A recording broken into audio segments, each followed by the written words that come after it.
Today we are back for Revelation chapter 14. Let's get started. The Lamb and the 144,000. Then I looked, and there before me was the Lamb standing on Mount Zion, and with him 144,000 who had his name and his father's name written on their foreheads. And I heard a sound from heaven like the roar of rushing waters, and like a loud peal of thunder. The sound I heard was like that of harpists playing their harps. And they sang a new song before the throne and before the four living creatures and the elders. No one could learn this song except the 144,000 who had been redeemed from the earth. These are those who did not defile themselves with women, for they remain virgins. They follow the Lamb wherever he goes. They were purchased from among mankind and offered as firstfruits to God and the Lamb. No lie was found in their mouths. They are blameless. The three angels. Then I saw another angel flying in midair, and he had the eternal gospel to proclaim to those who live on the earth, to every nation, tribe, language, and people. He said in a loud voice, "Fear God and give him glory, because the hour of his judgment has come.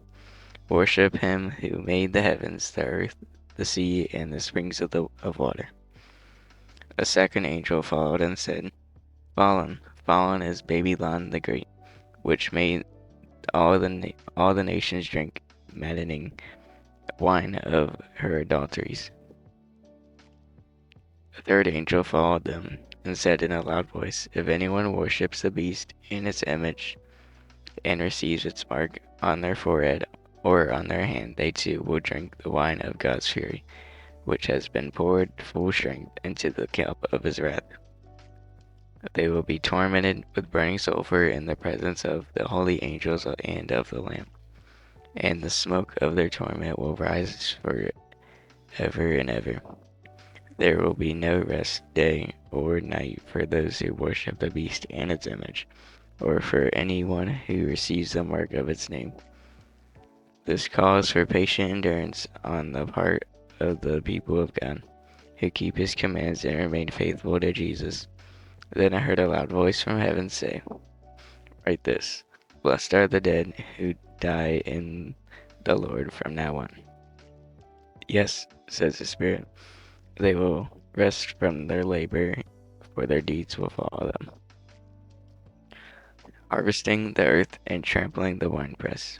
I looked, and there before me was a white cloud, and seated on the cloud was one like a son of man, with a crown of gold on his head, and a sharp sickle in his hand. Then another angel came out of the temple, and called in a loud voice to him who was sitting on the cloud, "Take your sickle and reap, because the time to reap has come, for the harvest of the earth is ripe." So he who was seated on the cloud swung his sickle over the earth, and the earth was harvested. Another angel came out of the temple in heaven, and he too had a sharp sickle.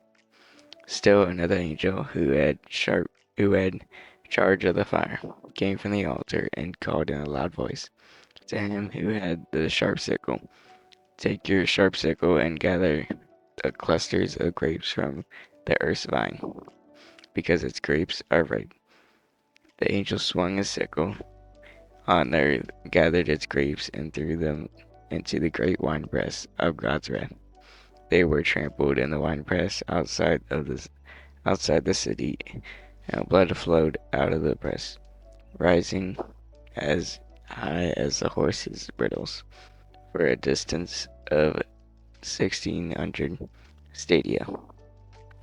And that is the end of Revelation chapter 14. I'll be back tomorrow for Revelation chapter 15. I apologize for the later video.